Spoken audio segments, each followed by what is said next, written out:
Hello guys, welcome back to your YouTube channel polytechnic study centre.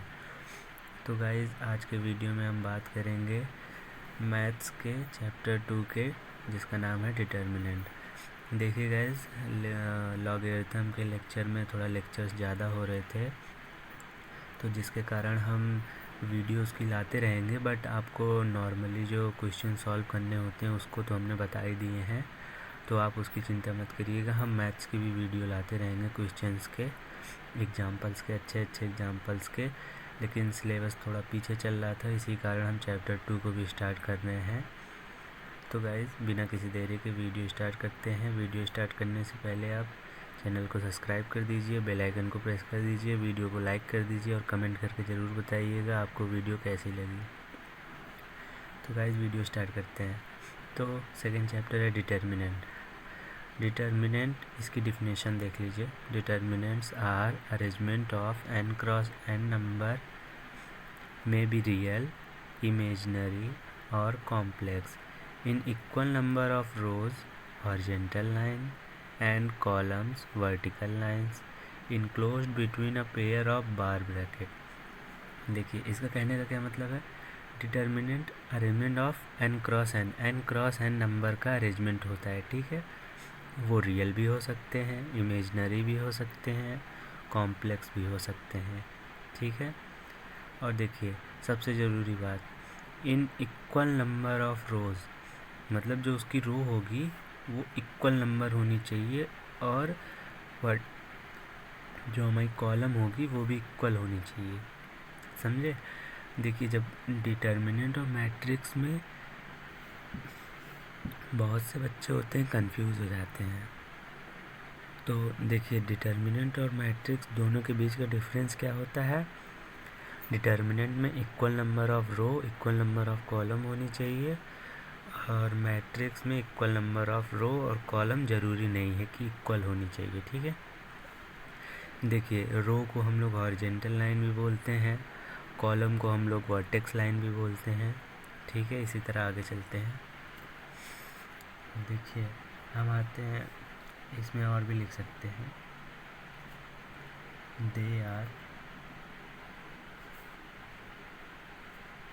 Denoted by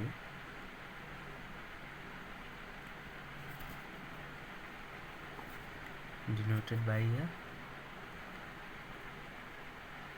letter D, ठीक। ये capital D से denote किया जाता है, या फिर, ठीक, और लिख के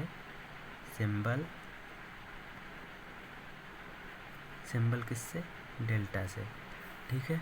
जहाँ पे डी इज इक्वल टू लिखा हो या डेल्टा इज इक्वल टू लिखा हो, आप समझ जाइएगा वो हमारा डिटर्मिनेंट है, ठीक है।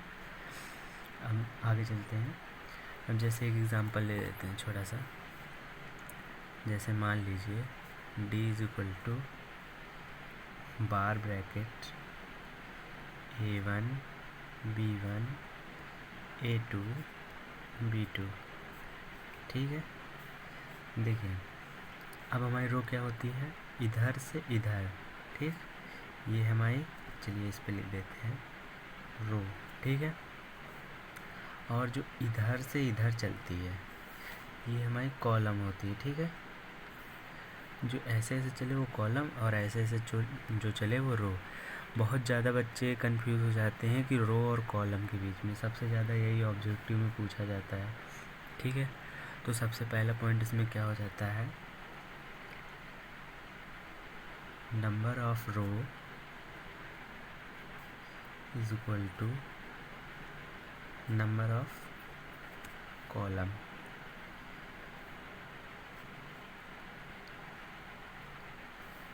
देखिए, सबसे क्या कहते हैं, सबसे मोस्ट इम्पॉर्टेंट पॉइंट है कि नंबर ऑफ रो और नंबर ऑफ कॉलम्स हमेशा इक्वल होने चाहिए, ठीक है। चलिए अब आगे की ओर चलते हैं। अब जैसे इसमें देख लीजिए, जो हमारा A1 और B1 A2 B2 है। अब आप सोच रहे होंगे इसको क्या बोलेंगे, इसको हम लोग बोलते हैं एलिमेंट्स। जैसा कि आपने डिफिनेशन में पढ़ा था, n क्रॉस n नंबर्स, जो n क्रॉस n है वो हमारे एलिमेंट्स हैं, ठीक। जो हमारे n होते हैं यही सब हैं, ठीक है। अब देखिए, जैसे अब हमारा पूछ लेता है कहीं कहीं AIJ। अब सोच रहे हैं IJ क्या होता है। जो हमारा I होता है वो हमारा इमेजिनरी, देखिए ऐसे ना जानिए आप सिंपल तरीके से जानिए। जो I हमारा होता है वो हमारा रो होता है, रो के प्लेस पे, मतलब नंबर ऑफ प्लेस। जैसे रो में इसकी प्लेस क्या है, रो में 1 है, और कॉलम में इसकी प्लेस क्या है, 1 है, मतलब I भी 1 है, J भी 1 है। तो आपको क्या समझ में आया, J हमारा जो है क्या है, वो कॉलम प्लेस है, ठीक है।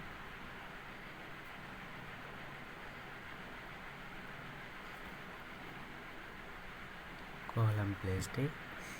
मतलब क्या समझे आप, A11, B11, A12, B12,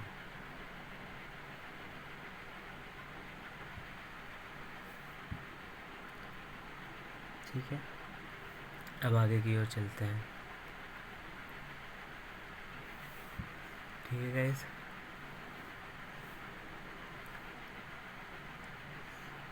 अब देखिए जैसे ऑर्डर है, अब हम क्या पढ़ेंगे, ऑर्डर।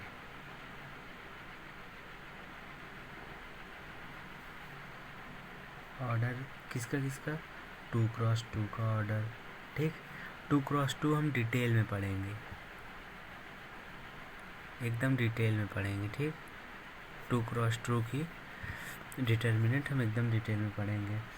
अब देखिए आगे चलते हैं, आगे दूसरा पॉइंट है यूज़ ऑफ डिटर्मिनेंट्स। देखिए डिटर्मिनेंट्स के यूजेस क्या होते हैं। फर्स्ट पॉइंट है to find the solution of simultaneous equation using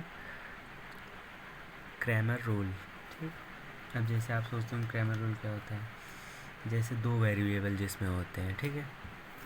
अगर आपको नहीं पता होगा तो हम डिटेल में बता देते हैं। 2 वेरिएबल जिसमें होते हैं, जैसे मान लीजिए दिया हो AX plus BY plus C is equal to 0, तो इसमें हम इसका सॉल्यूशन निकाल सकते हैं डिटर्मिनेंट के हेल्प से, ठीक है। अब दूसरा पॉइंट क्या कहता है, to test whether given set of equations is consistent of not. मतलब देखिए ऑफ की जगह और लिख सकते हैं हम।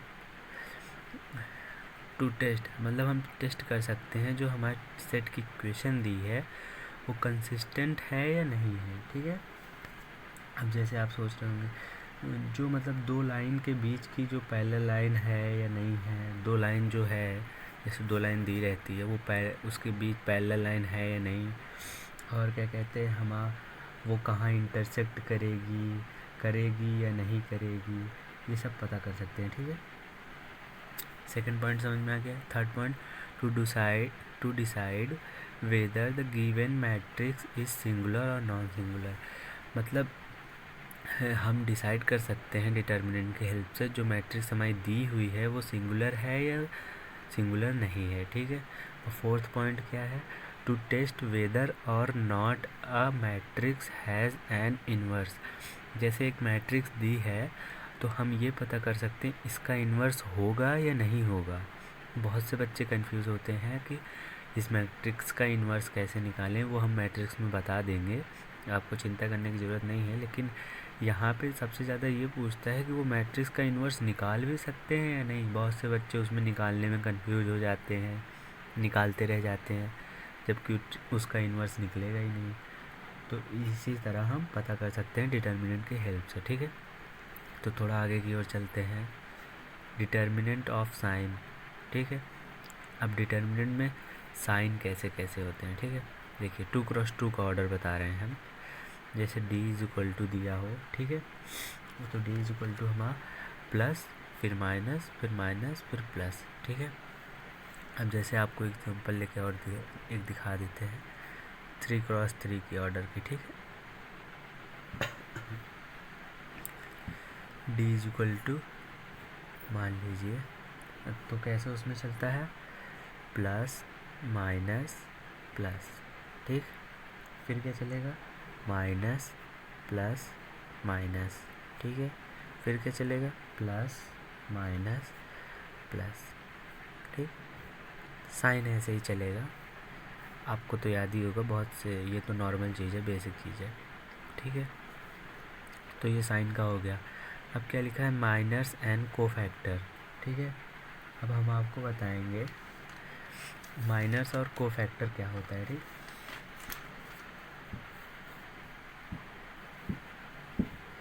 अगर देखिए, अगर आपको माइनर निकालना आ गया तो आप आसानी से कोफैक्टर निकाल सकते हैं, ठीक है। अब एक हम एग्ज़ाम्पल ले लेते हैं। एग्ज़ाम्पल जैसे एक हम 3x3 की मैट्रिक्स ले लेते हैं, ठीक है। A1 A2 A3 B1 B2 B3 C1 C2 C3, ठीक है। 3x3 की मैट्रिक्स है, सबको पता है। देखिए, हमें जैसे इसका निकालना हो, ठीक है। इसको हम ब्लैक पेन से वो कर देते हैं। इसका हमें माइनर निकालना है, ठीक। अब तो देखिए MIJ होता है, ठीक है।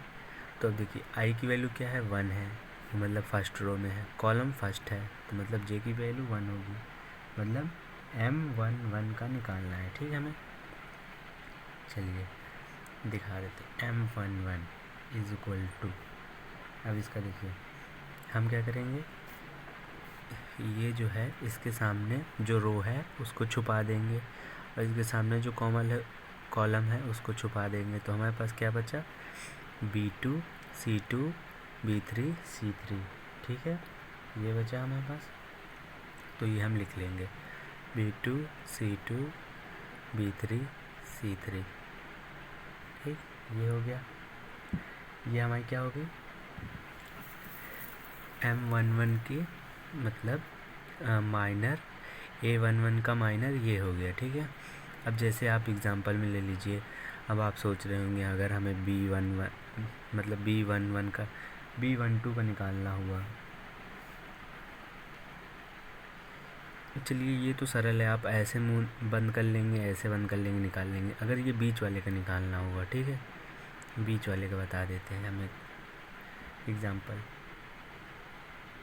देखिए ये सेकेंड रो में है, सेकेंड कॉलम में है, मतलब M22 इज इक्वल टू निकालना है आपको, ठीक।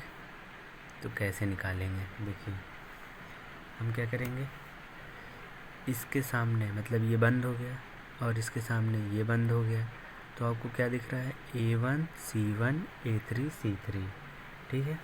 तो यही हम उतार देंगे, A1 C1 A3 C3, ठीक। यही हमारा आंसर हो गया।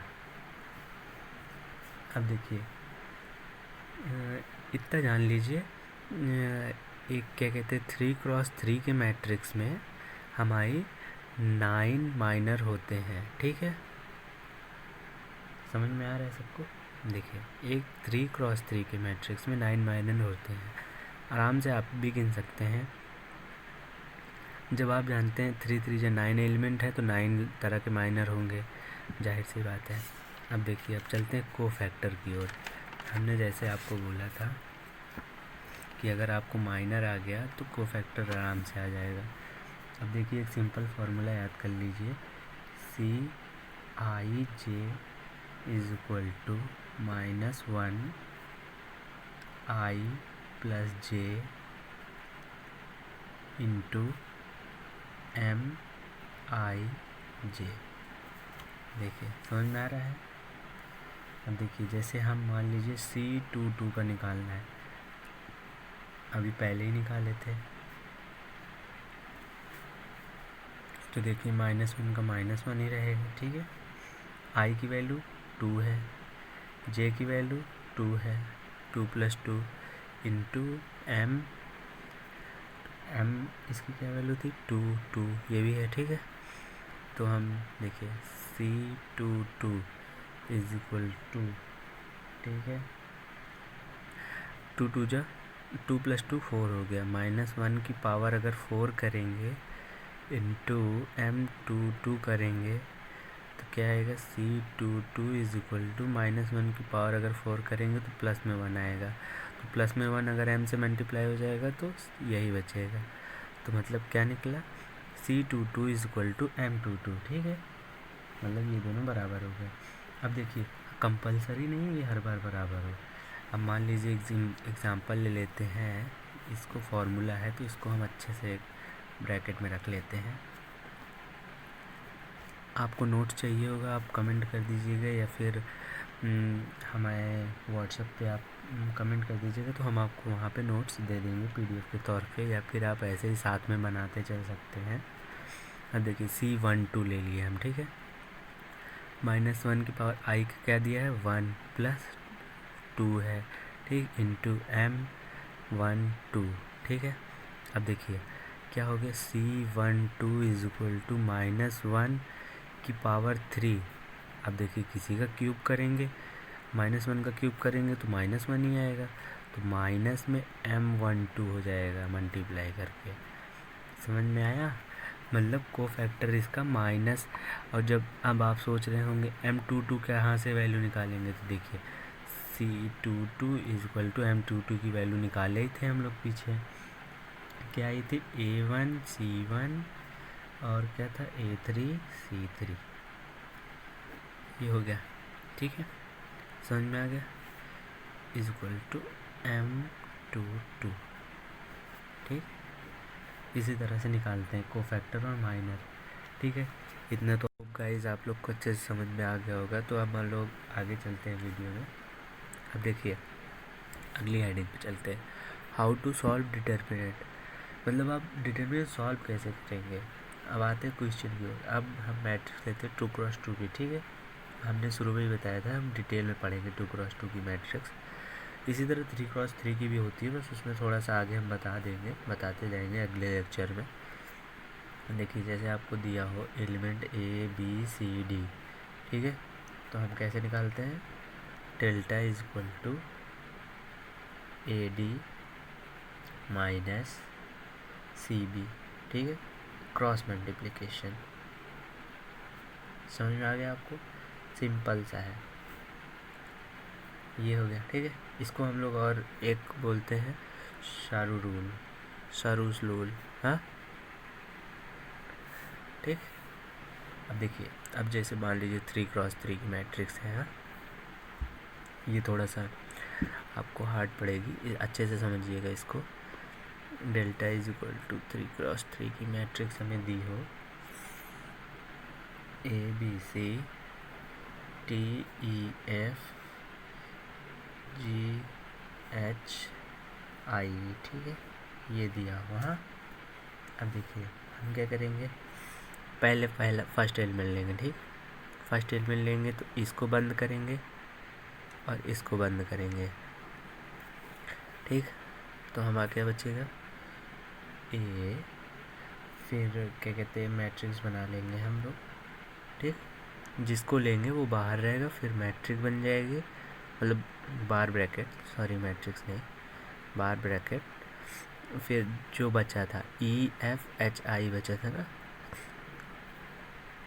EFHI आपको करके दिखा देते हैं, बहुत से बच्चों को नहीं समझ में आया होगा। देखिए ए के सामने रो को बंद कर लेते हैं, फिर कॉलम को बंद कर लिए, तो यही बचा ना, हाँ, तो ये लिख दिए। फिर माइनस, अब बी का निकालना है, बी बाहर रहेगा, ठीक। अब इधर बंद कर लेंगे, इधर बंद कर लेंगे, तो क्या बचा, DFGI, DFGI। इसको अच्छे से समझिएगा, नहीं बहुत से बच्चे कंफ्यूज हो जाते हैं यहाँ पे। अब देखिए सी का निकालना है, हाँ, सी का कैसे निकालेंगे, सी का ये बंद करेंगे और ये बंद करेंगे, DEGH, ठीक, DEGH, ये हो गया। हाँ, अब देखिए अब तो 2 × 2 की मैट्रिक्स हो गई, अब आपके लिए इजी हो गया होगा। 2 × 2 की तो क्रॉस मल्टीप्लिकेशन ही था। अब देखिए ए हो गया, ब्रैकेट में क्या हो गया, E I minus H F, ठीक, ये हो गया, हाँ, माइनस बी और D H minus G F, ठीक, और plus C D H minus G E, ठीक, समझ में आ गया आपको। अब इसकी जो जो वैल्यू रखी रहेगी उसी हिसाब से वैल्यू रख के हम लोग निकाल लेंगे, सॉल्व कर लेंगे क्वेश्चन, ठीक है। आगे हम एक क्वेश्चन लेके चलते हैं। अब आपको समझ में आ गया होगा, हम आप क्वेश्चन लिख रहे हैं एक, आप जल्दी से उसको वीडियो को पॉज करके आप जल्दी से क्वेश्चन करके आंसर बताइए हमें कमेंट में। जैसे 2×2 की मैट्रिक्स ले लेते हैं, x square minus x minus 5 1, हाँ, is equal to 7 minus 3 5 minus 3। सबसे ज़्यादा क्वेश्चन ये ऑब्जेक्टिव में पूछे जाते हैं, हर एक किसी भी कंपटीशन एग्ज़ाम में चले जाइए या फिर डिप्लोमा के एग्ज़ाम में तो पूछे ही जाते हैं ये, ठीक है। चलिए आपको आगे दिखा देते हैं, ठीक है। अब देखिए क्रॉस मल्टीप्लिकेशन करना है हमें, इसका इससे, इसका इससे, इसका इससे, इसका इससे, ठीक, तो कर लेते हैं। एक्स स्क्वायर है, इसका इससे मल्टीप्लाई है एक्स स्क्वायर, ठीक, माइनस इसका इससे करेंगे तो कितना आएगा, माइनस के एक्स इंटू माइनस के 5, हाँ, ये एक ब्रैकेट में कर लेते हैं। अब इज इक्वल टू इधर क्या हो गया, 7 इंटू माइनस 3, 7 इंटू माइनस 3 और माइनस 5 इंटू माइनस 3, ठीक, समझ में आ गया। तो क्या हो गया, ये एक्स स्क्वायर और माइनस माइनस मल्टीप्लाई करेंगे तो क्या हो जाएगा हमारा, प्लस हो जाएगा, ठीक है। अब प्लस और बाहर माइनस है तो क्या हो जाएगा, माइनस के 5 इंटू एक्स करेंगे 5x इज इक्वल टू 7 3 जा 21 और माइनस के प्लस के माइनस के रहेगा, ठीक है, माइनस के 21। देखिए 5 3 जा 15, लेकिन बड़ी संख्या प्लस में है इसलिए प्लस रहेगा, प्लस 15 रहेगा, लेकिन माइनस में मल्टीप्लाई हो जाएगा तो माइनस 15 हो जाएगा, ठीक, इतना हो गया। अब इन दोनों को ऐड कर लेंगे तो कितना हो जाएगा, 36 माइनस के 36 इज इक्वल टू में है ये इधर, और इधर एक्स स्क्वायर माइनस 5x है, ठीक। अब देखिए एक्स स्क्वायर माइनस 5x, अब ये इधर चला आएगा इज इक्वल टू इधर में तो प्लस में हो जाएगा, प्लस 36 इज इक्वल टू जी। अब देखिए इसका हम लोग फैक्टराइजेशन कर लेंगे, फैक्टराइजेशन तो आपको आता ही होगा, x square minus 3x minus 2x plus 36। अब देखिए x कॉमन ले लेंगे तो क्या बचे, x माइनस 3, इधर माइनस 2 कॉमन ले लेंगे तो बचेगा x माइनस 3, और तो फिर x माइनस 2 दूसरे ब्रैकेट में x माइनस 3, ठीक, ये तो आपको आता ही होगा, इज इक्वल टू में 0 है तो x minus 2 is equal to 0 रखेंगे तो x इज इक्वल टू 2 आया, और दूसरे वाले में क्या करेंगे, x minus 3 is equal to 0 रखेंगे तो x इज इक्वल टू 3 आया, क्योंकि 3 उधर चला गया, ठीक है, 2 वैल्यू आई आपकी, ठीक है। अब क्या करेंगे हम, आप एक तरीका है कि मतलब आप चेक भी कर सकते हैं नॉर्मल तरीके से इसको, और जैसे आपको चेक करके दिखा देते हैं, मान लीजिए साइड में चेक कर लेते हैं, क्या रखें हम, x इज इक्वल टू 2, हाँ 2 रखेंगे, 2 2 जो 4 करेंगे, हाँ, ये काफ़ी लंबा हो जाएगा इसलिए हम आप चेक करके देख लीजिएगा कंफर्म ये वैल्यू सही है, वरना वीडियो काफ़ी लंबा हो जाएगा, ठीक है, सॉरी गाइस। अगले लेक्चर में आपको चेक करके हम दिखा देंगे। अब जैसे दूसरे क्वेश्चन की ओर चलते हैं, मान लीजिए दिया हो 2 4 माइनस 3 3, एक डिटर्मिनेंट में is equal to x1 minus 2x, ये दिया हो। अब इसको आप जल्दी से सॉल्व करके बताइए, जल्दी जल्दी गाइस। देखिए क्रॉस मल्टीप्लिकेशन करेंगे 2 3 जा 6, ठीक। शॉर्ट में कर रहे हैं -4 3 जा 12, माइनस के 12 तो प्लस के 12 हो गया, is equal to x square हो गया। और माइनस के 2 1 जा 2, माइनस के 2 रहेगा तो यहाँ प्लस के 2 हो जाएगा। 6 + 2 6 + 12 18 हो गया, is equal to x square plus 2 है। अब प्लस 2 इधर में चला आएगा तो x square is equal to 18 - 2 हो जाएगा, 16 हो गया। X square is equal to x is equal to क्या हो गया, √16 हो गया। √16 क्या हो गया, एक्स इज इक्वल टू +-4, ठीक है। आ गया आंसर। आसान है ना एकदम, सेकंड क्वेश्चन है ये, ठीक है, एकदम आसान है ना। तो गाइस वीडियो कैसी लगी ज़रूर बताइएगा, और लॉगरिथम के लेक्चर हम लोग लाते रहेंगे, उसके शॉर्ट क्वेश्चन, तो आप उसकी चिंता मत करिएगा, बस आप फोकस करके पढ़ाई करिए। सिलेबस थोड़ा पीछे हो रहा था, और हाँ गाइस वीडियो थोड़ा लेट आई क्योंकि तबीयत थोड़ा मेरी सही नहीं थी, तो इस वजह से हम वीडियो बना नहीं पा रहे थे, तो उसके लिए सॉरी गाइस। पर आप हमें सपोर्ट करिए, हम आपको सपोर्ट करेंगे। Thank you guys. वीडियो कैसी लगी ज़रूर बताइएगा, और आई होप आप लोग को वीडियो बहुत अच्छी लग रही होगी। अगर आप जिस दिन बोल देंगे उस दिन से हम केमिस्ट्री की भी क्लासेस स्टार्ट कर देंगे। तो अभी आप फिज़िक्स और मैथमेटिक्स आप बहुत अच्छे से पढ़ सकते हैं। डिटेल में हम लोग छोटी छोटी बेसिक चीज़ें लेके पढ़ा रहे हैं, तो इस वजह से आपको प्रॉब्लम नहीं होगी इन सब चीज़ों में किसी से। तो आप अगर आपको कोई प्रॉब्लम होती है तो आप हमें कमेंट करके शेयर कर सकते हैं प्रॉब्लम को, हम आपकी प्रॉब्लम का ज़रूर सॉल्यूशन लाएंगे। और हम धीरे धीरे इस सिलेबस को लेके चल रहे हैं, क्योंकि जो कमज़ोर बच्चे हैं वो भी अच्छे से समझ सकें, ठीक है। थैंक यू गाइस, जय हिंद।